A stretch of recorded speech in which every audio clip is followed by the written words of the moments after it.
Assalamualaikum warahmatullahi wabarakatuh dan selamat pagi kepada semua pelajar. Jumpa lagi kita hari ini. Untuk hari ini, topik yang akan kita belajar ialah sistem rangka manusia dan fungsinya. Sistem rangka manusia dan fungsinya unit 3, unit 2 sains tahun 5. Jadi, sebelum kita melihat kepada topik ini, eloklah kita tengok apa perbezaan manusia dengan cacing. Apa perbezaan manusia dengan cacing? Ya, cacing tidak boleh berdiri tegak, tetapi manusia boleh berdiri tegak. Cacing boleh melipat-lipatkan badannya, manusia tak boleh melipatkan badannya seperti cacing. Kenapa? Kerana manusia ada tulang, tapi cacing tak ada tulang. Itulah sebabnya cacing boleh melipat-lipatkan atau memusingkan badannya dengan mudah, tetapi manusia tidak boleh. Okey. Sistem rangka manusia. Kalau kamu tengok dalam buku teks muka surat 20, ada gambar yang ditunjukkan.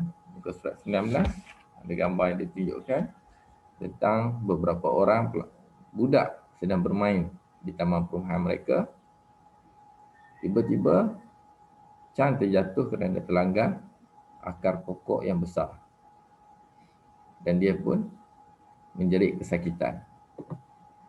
Selepas membuat imbasan X-ray, doktor menunjukkan bahawa tulang kaki anaknya tidak menunjukkan sebarang kecederaan. Jadi doktor menggunakan X-ray untuk melihat tulang manusia. Ini adalah tulang kaki manusia.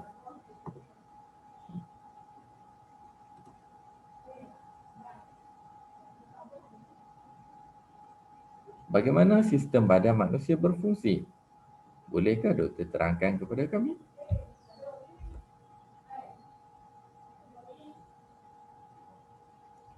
Sistem rangka manusia ini terdiri daripada beberapa bahagian, iaitu bahagian yang pertama yang paling penting ialah bahagian tengkorak. Yang kedua ialah bahagian tulang rusuk. Yang ketiga bahagian tulang belakang. Yang keempat bahagian tulang tangan dan yang kelima bahagian tulang kaki. Semua sistem rangka ini ada peranannya kepada badan manusia. Allah tidak menciptakan sesuatu itu dengan sia-sia. Jadi, kita akan tengok setiap fungsi bagi tengkorak, tulang rusuk, tulang belakang, tulang tangan dan tulang kaki. Bayangkan kalau kita tidak ada tengkorak, apa akan jadi?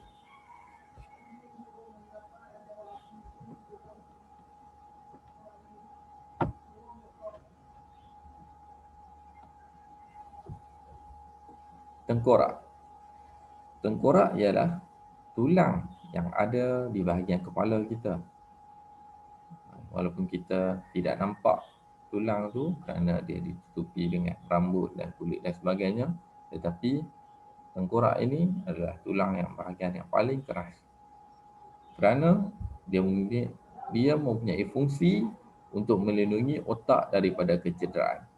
Otak merupakan salah satu organ yang penting kepada badan manusia dan dia perlu dilindungi dengan sebaik-baiknya supaya tidak mengganggu fungsi-fungsi tubuh manusia yang lain. Apabila kita menunggang motosikal, kita perlulah memakai helmet untuk melindungi tengkorak ini supaya tidak pecah ataupun tidak retak, supaya otak kita dapat berfungsi dengan baik, supaya kita tidak mengalami kecederaan yang lebih teruk seperti stroke ataupun kecederaan otak dan sebagainya. Jadi sekiranya ada orang yang terpaksa dibuang tengkoraknya, dia memerlukan perlindungan yang lebih supaya otaknya tidak turut tercedera. Seterusnya, bahagian tulang yang seterusnya ialah tulang rusuk. Tulang rusuk ini terdapat di bahagian badan manusia. Di bahagian dada manusia ni ada tulang rusuk. Tulang rusuk ni ada banyak. Ada beberapa puluh tulang rusuk manusia. Tugasnya ialah untuk melindungi organ dalaman seperti peparu dan jantung. Di situ terdapat banyak organ-organ yang penting dalam badan manusia yang perlu dilindungi. Jadi Allah ciptakan tulang rusuk supaya dapat melindungi organ dalaman seperti peparu, jantung, limfa dan sebagainya. Seterusnya ialah tulang apa? Tulang belakang. Ini juga adalah salah satu daripada tulang yang sangat penting kepada manusia supaya manusia dapat berdiri, supaya manusia dapat membongkok, supaya manusia dapat bergerak dengan baik, iaitu tulang belakang. Tulang belakang ini berfungsi untuk menyokong tubuh manusia. Okey, manusia dapat berdiri, manusia dapat bergerak dengan baik kerana adanya tulang belakang ini. Tulang belakang ini menjadi tongkat kepada badan manusia supaya membentuk badan manusia yang sekarang kita dapat lihat.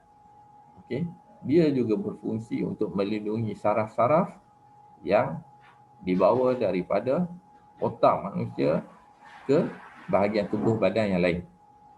Jadi sekiranya tulang belakang ini rosak ataupun lari daripada tempatnya, maka kita akan dapat rasakan kesakitan yang amat sangat.